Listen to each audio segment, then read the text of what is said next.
Welcome back to 5 Acres Honey Farm. I'm Tara Lynn, and today I'm going to be starting the first lesson for my almost 9-month-old Australian Shepherd puppy in the bee yard. So I had decided almost, I guess it was just about a year ago. It was a year ago we got on the wait list for the litter that Indiana came from. And he was born on New Year's Eve last year, so his mom had not even been pregnant with him at the time that we reserved him, but we really wanted, what you got over there? What you got? We really wanted to add, any animal, or at least any animal that I like to add. I've mentioned this in some earlier videos as I try to determine what else we'll add here, is that they all will serve a purpose. Here's little guy right now. He's just hanging out watching the pigs. He's very scared of the fence because he's been shocked twice, so he's not going to go past that. But we wanted any animal that we add to serve a purpose and have a job here.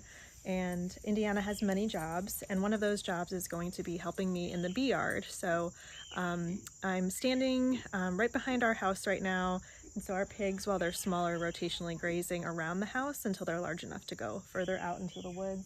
From this point to where my bee yard is here, it's about a 400-foot walk. And I only know that length because I have hose running from here to the garden, and pretty much the pathway I take with the hose is the pathway that I walk, and that's about 400 feet of hose is what I had to buy to make it there. So it's not a direct straight line, but basically the path, around structures and trees and stuff is about 400 feet. So when I'm carrying equipment, especially in the summer, it's very uncomfortable. And if I forget something at the house, then it's quite a chore back. So this wouldn't really prevent me forgetting anything that I'm bringing with me, but it would help me minimize the number of trips that I'm taking back and forth. And what I'm talking about is having Indiana being able to carry things for me. So that doesn't mean carrying in his mouth and stuff like that, but actually training him in carting. He will eventually get comfortable wearing a harness, and he'll be able to pull a cart behind him.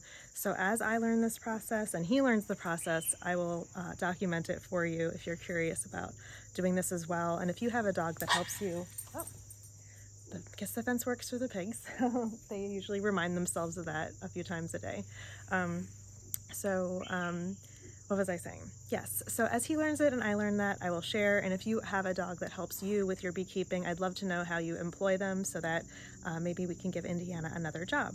So I'll just chat a little bit before we go over to the apiary about what I'm specifically doing today. Today there's no equipment involved for Indiana. This is his first time spending time in the bee yard.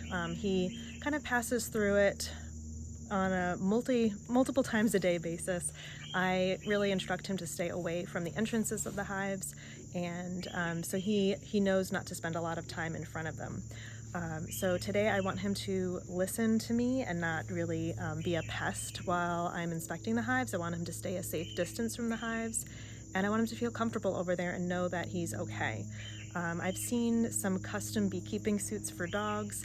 I don't see any available. It seems that any folks that have them have made them specifically for themselves.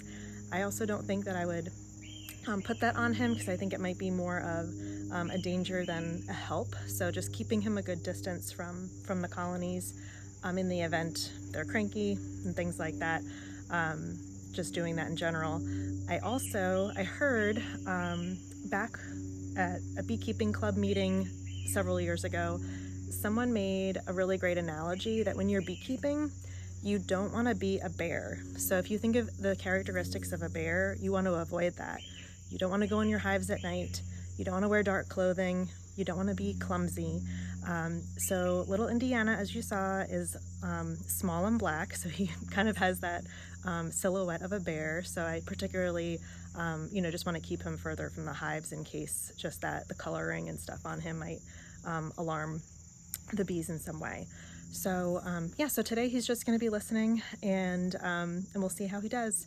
And then hoping in the next month or so I'm going to research different harnesses and order one, and then that process is a multiple week process to get him comfortable in it. And then I'm hoping that my husband can make a cart for him, since my husband does his machining business on the side. But I've already chatted with him about that, and he feels like I should just order one, but just like based on the time it would take for him to make one and cost involved. So we'll just see as it gets closer and when he'll start getting trained with that. But for today, we'll head over there.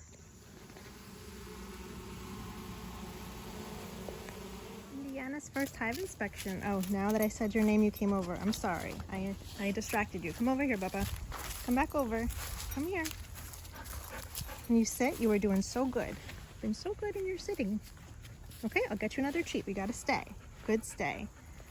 All right, we just finished one hive. He was so good and he stayed. Okay, 1 minute. Right, as you can see, that was a fairly, you just saw a little window into Indiana's first time in the bee yard, and he did fantastic. I was out there for an hour. I spent about 20 minutes on every hive. They were all super calm and relaxed. They all look fantastic.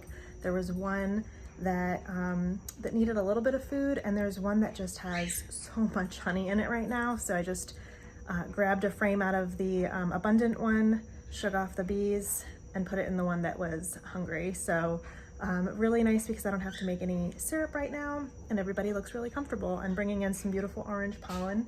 So during that hour, I only had to redirect Indy 5 times, which I feel like is really good. I mean, he's, just a little over 8 months old, and it was his first time out there. So being able to, keep his attention for, those periods of time, I think was really good.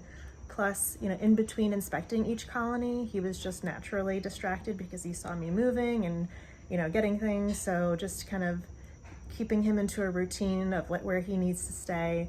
It was really funny because one time I turned around just to make sure he was where he needed to be, and he had actually turned himself around and was sitting facing the opposite direction of me, just staring at the outbuilding. Like almost like he was sitting in a corner in a classroom or something, just like in timeout. It was really adorable that he was just like, okay, well, she's doing that. That's kind of boring. I guess I'll look in this direction now.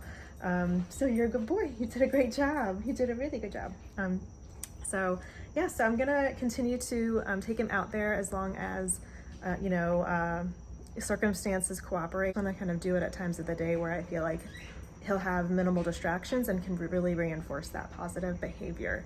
So if you, again, have your dog helping with your beekeeping, please let me know how they're helping and share some more in the comments.